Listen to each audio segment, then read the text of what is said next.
இன்னைக்கு நம்ம தோயமன் இனப்டு வில்லனஸோட எபிசோட் 7 தான் பார்க்க போறோம். இதுல நம்மளுக்கு நிறைய உண்மைகளை சொல்ல போறாங்க. இதுல ஃபர்ஸ்ட் சீன்லயே பாத்தீங்கன்னா போன எபிசோட்ல எப்படி முடிச்சிருப்பாங்க, லாஸ்டா ரெய்ரினுக்குன்னு ஒரு முக்கியமான மேடு இருப்பாங்கல்ல, அவங்க பேரு டெட்சு. நம்ம அவங்கள டெட்சுன்னே வச்சுக்கலாம். அந்த டெட்சு மேடு வந்துட்டு இது மாதிரி நம்ம ஹீரோயினை பத்தி கேட்டிருப்பாங்க, நீங்க தானே ரெய்ரின் அப்படின்னு சொல்லிட்டு. அதுக்கடுத்து தான் இங்க காட்டுறாங்க.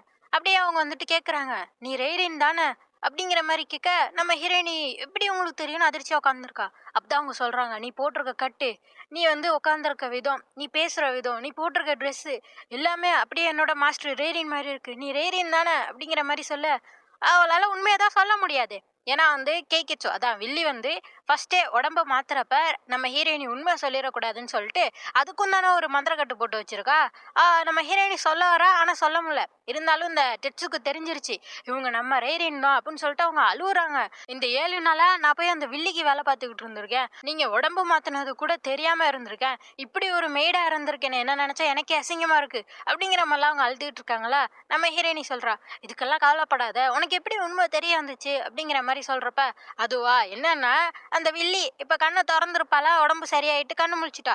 கூட இருக்க எல்லா மேடும் சொல்றாங்க, அப்பாடா கடைசியா கண்ணு முழிச்சிட்டீங்க ரேரின். இது மாதிரி கேகெட்ஸ் வந்து நைட்டு முழுக்க உங்களுக்காக உங்களுக்காக அந்த வில்லம்ப விட்டுட்டே இருந்தா, அதனாலதான் நீங்க இப்ப கண்ணு முழிச்சிருக்கீங்க.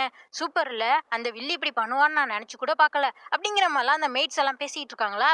நம்ம ஹீரோயினிய பாராட்ட பாராட்ட இந்த வில்லிக்கு வந்து கோவமா வருது. அவளை போய் பாராட்டுறாங்கன்னு சொல்லிட்டு, அவளை நம்பாதீங்க, அவ அப்படிதான் ஏமாத்துவா, நாடகக்காரி, அவளெல்லாம் நம்பாதீங்க அப்படிங்கிற மாதிரி இவ கத்திட்டு இருக்கா. அப்பதான் டெட்ஸு வந்து மருந்து எடுத்துட்டு உள்ள வருவாங்க. ரேரின் இப்பெல்லாம் பேச மாட்டால, அது அவங்களுக்கு நல்லாவே தெரியும். அவங்க வந்து மருந்து எடுத்துட்டு வந்திருக்காங்க. என்னன்னா நம்ம ஹீரோயினி கூட போன எபிசோட்ல மருந்து பண்ணி கொடுத்துட்டு வந்தால அந்த மருந்து தான். இதை வந்து செக் பண்ணிட்டாங்களா, இதுல பாய்சன் இல்ல, அந்த வில்லி கேக்கிச்சு தான் இதை பண்ணி கொடுத்தா அப்படிங்கிற மாதிரி சொல்லிட்டு இந்த ரேரியன்ட்ட கொடுக்க, இவளும் சரின்னு சொல்லிட்டு வாங்கி குடிக்கிறான். மித்த இருக்க மேடல அவங்க வெளில போக சொல்லிடுறாங்க. குடிச்சதுக்கு அப்புறம் இவங்க கேக்குறாங்க, யாரு நீ அப்படின்னு சொல்லிட்டு. உடனே அவ பாக்குறான், நான் ரேரின்னு அப்படின்னு சொல்றப்போ மண்டையோட ஒரு அட்டை அடிச்சு, இப்ப யாருன்னு சொல்றியா இல்லையா, என் மாஸ்டர் இப்படி நடந்துக்கவே மாட்டாங்க, அதோட அவங்க அடைச்சி அப்படிங்கிற மாதிரி சொல்லவே மாட்டாங்க. என்னன்னா உடம்பு சரியில்லாதப்ப அவ சொல்லியிருப்பா அடைச்ச அப்படிங்கிற மாதிரி. அந்த வார்த்தையை வந்து ஹீரோயினி யூஸே பண்ண மாட்டலாம். யாரு நீ, ஒழுங்கு மரியாதையா உண்மையை சொல்லு அப்படிங்கிற மாதிரி இவங்க பிடிச்சி மிரட்டிட்டு இருக்காங்க. அதோட இந்த மருந்து வந்து கெட்டவள்கிட்ட இருந்து வந்திருக்கு. அதை தெரிஞ்சு என் மாஸ்டர் வந்து வாங்கி குடிக்க மாட்டாங்க. அதே நீ வாங்கி குடிக்கிறேன்னா நீ யாரு? அதோட அந்த ஃபெஸ்டிவல்ல இருந்தே நீ ஒரு மாதிரி தான் நடந்துகிட்டு இருக்க. நான் என்ன நினைக்கிறேன்னா, என் மாஸ்டர் உடம்புக்குள்ள இருக்கிறது கேக்கெட்ஸு நீ தானே அப்படிங்கிற மாதிரி சொல்ல, அவ அப்படியே பயந்து போய் பார்த்துக்கிட்டு இருக்கா. அதோட இங்க காட்டுறாங்க, நம்ம ஹீரோயினி கேட்டுட்டு இருக்கா. அப்புறம் அவ எல்லா உண்மையும் சொல்லிட்டாளா அப்படின்னு சொல்லிட்டு. ஆமா, தடை செய்யப்பட்ட மேஜிக் யூஸ் பண்ணி உடம்பு விட்டு மாறி இருக்கான்னு சொல்லியிருக்கா அப்படிங்கிற மாதிரி சொல்ல, அதோட ஏன் நீங்க முன்னாடியே வந்து எங்கள்கிட்ட சொல்லல, எங்கள்கிட்ட உதவி கேட்கல அப்படிங்கிற மாதிரிலாம் நம்ம ஹீரோயினை பத்தி கேட்க, ஹீரோயினால தான் சொல்ல முடியலையே, அந்த மந்திரக்கட்டு போட்டிருக்கால அது இப்பதான் அவங்களுக்கு தெரியுது. ஓ அப்படியா அப்படின்னு சொல்லிட்டு யோசிக்கிறாங்க. ஃபர்ஸ்ட் இப்படி தானே ஹீரோயினி சொல்ல வந்திருப்பா, சொல்ல முடியாது. அப்ப கூட இவங்க ஃபர்ஸ்ட் எபிசோட்ல பாய்சன் கொடுத்துட்டு போயிருப்பாங்கல்ல, அதெல்லாம் நினைச்சு ரொம்ப வருத்தப்படுறாங்க. என் கையால என் மாஸ்டருக்கே நான் விஷம் கொடுத்துருக்கேனே, நான்லாம் வந்து உயிரோட இருக்க கூடாது அப்படிங்கிற மாதிரிலாம் இவங்க ரொம்ப கவலைப்படுறாங்க. அதோட ஹீரோயின் வந்துட்டு லீலியை பத்தி கேட்கிறா, உனக்கு வந்து இதை நினைச்சு சர்ப்ரைஸா இல்லையா அப்படிங்கிற மாதிரி கேட்க, லீலி பார்த்துட்டு இருக்கா, இதை அவ ஆல்ரெடி கெஸ் பண்ணிட்டா. இருந்தாலும் ஏன் உண்மையை சொல்லாம இருந்தான்னா, இப்ப நம்ம ஹீரோயினியும் லீலி பொண்ணும் ஒன்னா சேர்ந்துட்டு இருக்காங்கல்ல, இது மாதிரி இருக்க ஒரு ரிலேஷன்ஷிப் போயிரும், எனக்கு உங்க கூட இருக்கணும், அதனாலதான் நான் சொல்லல அப்படிங்கிற மாதிரி அந்த லீலி பொண்ணு சொல்லிட்டு இருக்கா.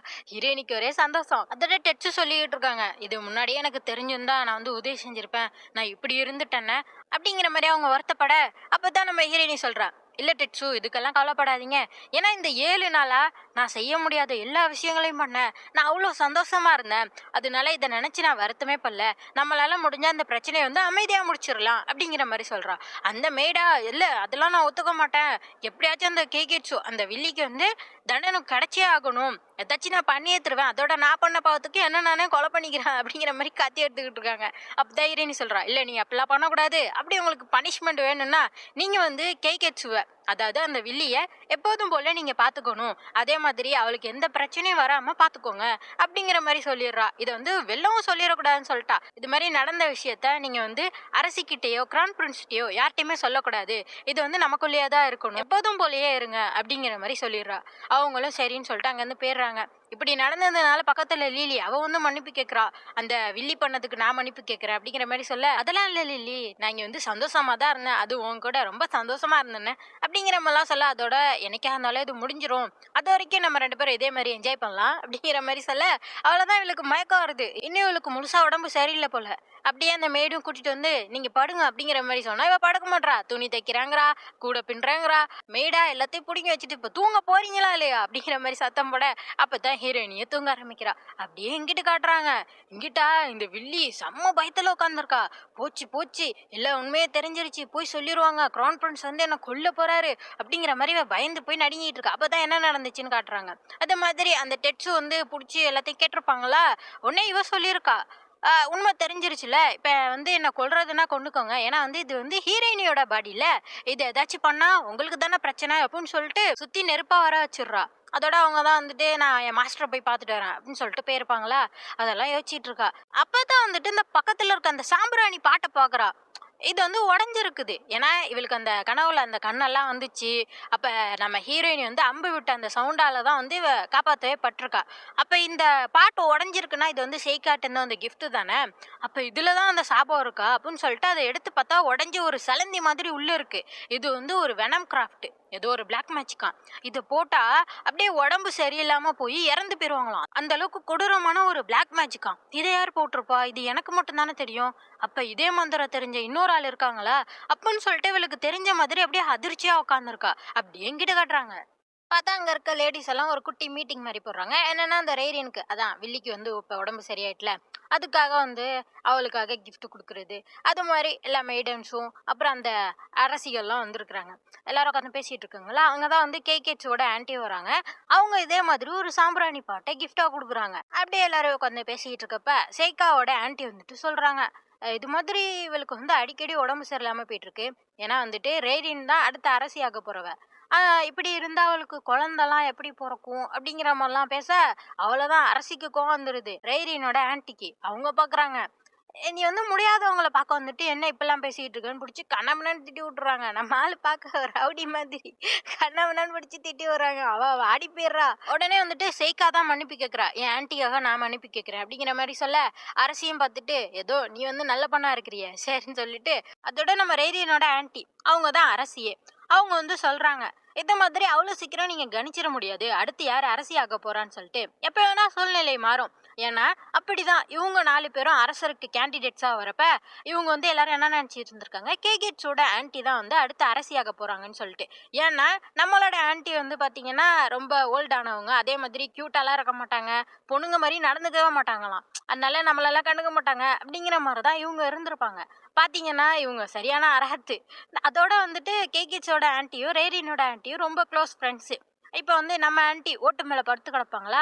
அப்போ கேகிட்ஸோட ஆன்ட்டி வந்து கூப்பிடுறாங்க, என்னங்க அங்கே படுத்துருக்கீங்க அப்படின்னு சொல்கிறப்ப, இவங்க வெயிலில் படுத்திருந்தா உங்களுக்கு உடம்பு சரியில்லாம போயிருமா, அதனால நான் ரிச்சுவல் வரவேனால அதனால தான் இங்கே படுத்து கிடக்குறேன் அப்படிங்கிற மாதிரி அவங்க சேட்டெல்லாம் பண்ணிக்கிட்டு இருப்பாங்க. அதோட நம்ம ஆன்ட்டி சொல்லுவாங்க கேகிட்ஸ் ஆன்ட்டி கிட்ட, எப்படி நீ தான் அரசியாக போற, எல்லாத்தையும் நீ தான் பார்த்துக்கணும், ஏன் என்ன கொட்டுக்கிட்டு இருக்க அப்படிங்கிற மாதிரி சொல்ல, அப்பதான் வந்துட்டு கேகிட்ஸோட ஆன்ட்டி சொல்லுவாங்க, நான் அப்படி அரசியே ஆனாலும் நீ எப்போதும் எனக்கு துணையா இருக்கணும், அதாவது அரசருக்கு 2வது மனைவியா வந்தா என் கூட எப்போதும் க்ளோஸா இருக்கலாம், அதனால நீனும் என் கூட எல்லாத்துலயுமே கலந்துக்கணும், எல்லா ஃபெஸ்டிவல்லையும் கலந்துக்கணும் அப்படிங்கிற மாதிரிலாம் கேகேட்ஸோட ஆன்ட்டி சொல்லுவாங்க. அந்த அளவுக்கு 2 பேருமே க்ளோஸான ஃப்ரெண்ட்ஸு. அதெல்லாம் இவங்க இப்போ சொல்லிட்டு இருக்காங்க, நாங்கள் அப்படிதான் இருந்தோம். அப்புறம் ஒரு நாள் என்னாச்சுன்னா, அரசருக்கு ஏதோ டிசீஸ் வந்துட்டு ரொம்ப உடம்பு சரியில்லாம போயிடுச்சான். அந்த டிசீஸ் வந்து பரவறதுக்கு கூட வாய்ப்பு இருக்கு, அதனால யாருமே வராதீங்க அப்படின்னு சொல்லிட்டு இந்த மெய்டன்ஸ் எல்லாரையுமே அமைச்சிருக்காங்க. ஆனா நம்ம ஆன்ட்டி போகவே இல்லை.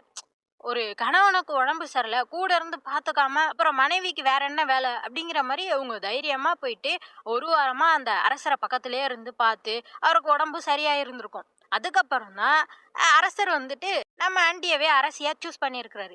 ஏன்னா வந்து அவங்க ஒய்ஃப்கான கடமையெல்லாம் கரெக்டா பண்ணாங்களா, அதனால சூஸ் பண்ணியிருக்காரா. அதுதான் சொல்லிட்டு இருக்காங்க, இப்படிதான் நான் வந்து அரசியான, இது மாதிரி எப்ப வேணா உங்களுக்கும் என்ன வேணா நடக்கலாம், எப்ப வேணா பதவி மாறலாம், அதனால ஒருத்தருக்கு ஒருத்தர் எப்போதுமே மரியாதையோட இருக்கணும் அப்படிங்கிற மாதிரிலாம் அந்த புது மெய்டன்ஸ்க்கு அவங்க சொல்லிட்டு இருக்காங்க. உடனே சைக்காவோட ஆன்ட்டி சும்மாவே இருக்க மாட்டாங்கல்ல, அவங்க சொல்றாங்க, ஆமா நீங்க என்னதான் சொன்னாலும் நீங்க தான் அரசிய இடத்துக்கு தகுதியானவங்க. ஏன்னா நீங்க தானே கிரவுன் பிரின்ஸ் மாதிரி ஒரு ஸ்ட்ராங்கான ஒரு பையனை பெத்தெடுத்தீங்க அப்படிங்கிற மாதிரி சொல்ல, அவ்வளோதான். நம்ம ஆன்ட்டி டீ கப்ப கீழ போட்டு உடைச்சிடுறாங்க. உடைச்சிட்டு, ஆகா இப்படி கீழ விழுந்துச்சுன்னா அது கெட்ட சகுனம்பாங்களே. சரி, சரி இதோட மீட்டிங்க முடிச்சுக்கலாம் கிளம்புங்க அப்படிங்கிற மாரி சொல்லிடுறாங்களா, எல்லாரும் போறாங்க. போறப்ப கேகேட்ஸோட ஆன்ட்டி கேட்குறாங்க, "இத நீங்க எனக்காக தானே பண்ணீங்க?" அப்படிங்கிற மாரி. என்னன்னா, இவங்களுக்கு மட்டும் தான் பையன் பொறந்திருக்கான் போல. இந்த 2 மெய்டன்ஸுக்கும் குழந்தை இல்ல போல. கேகேட்ஸோட ஆன்ட்டிக்கும், செய்காவோட ஆன்ட்டிக்கும் குழந்தை இல்ல. இன்னொருத்தவங்களுக்கு பார்த்தீங்கன்னா, அதான் நம்ம கேப்டனு. அவர் தான் வந்து அவங்களோட பையன். அப்படி போல. அதான் அவங்க அப்படி சொல்றாங்க. அப்படின்னு நான் நெனைக்கிறேன். இன்னும் தெளிவா சொல்லல. அதான் கேகேட்ஸோட ஆன்ட்டி இப்படி கேட்குறாங்களா, "என்ன சொல்ற?" அப்படிங்கிற மாரி இவங்க கேட்க, "அதெல்லாம் ஒண்ணும் இல்ல." அப்படிங்கிற மாரி சொல்லிட்டு அந்த ஆன்ட்டி வெளில போறாங்க. அவங்க போறப்பயே நம்ம ஆன்ட்டி யோசிச்சுட்டு இருக்காங்க. வெறுப்போட தான் இருக்கா போலயே அப்படின்னு சொல்லிட்டு. என்னன்னா, அவ தான் அரசி ஆவான்னு நெனச்சிட்டு இருந்தா. இப்போ வந்து இவங்க அரசி ஆயிட்டாங்கல்ல, அந்த வெறுப்புல இருக்கா போல.